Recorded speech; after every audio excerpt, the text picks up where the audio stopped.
С утра запишите видео, покажите народу, какая деградация прошла вот за рулем. Что нужно делать? Что нужно делать? Выходить из положения, политический кризис в стране. Надо менять политическую реформу, надо делать. Надо всем первоначально народу бороться за свои права. Вот самое первое надо бороться за свои права. А потом объединяться и надо строить систему политическую нормальную. Без политики не будет экономики. Это всем ясно. Просто надо объединяться, за свои права надо бороться. Если мы сегодня вырастем так, за свои права не боремся, мы кто? Мы темные трусы. В данный момент я могу многие факты преподнести, вот сказать, вот почему мы как нормальные люди не сделаем. В нашей стране только за свинью больше, чем за человека платят.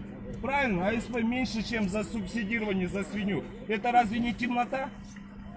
Это нормальные люди могут так разве позволить себе, чтобы за свинью больше, чем за человека платить? Что вообще, как общество отреагировало на все? Знаете, сейчас очень темное время, очень темное, трудное время. Сейчас чуть-чуть прозреем, самое и народ скажет. Я не вправе говорить, я маленький человек. Это должен решать народ. Народ должен решать. Это он отмучился, и он сидел. У него жизнь у Варона Атабека была трудная. Здесь люди тюрьму видят, боятся. Не то, что на коридор заходят, уже боятся.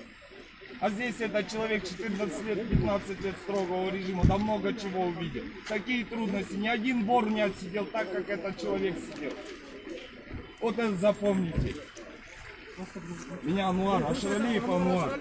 Молодец, Ануар!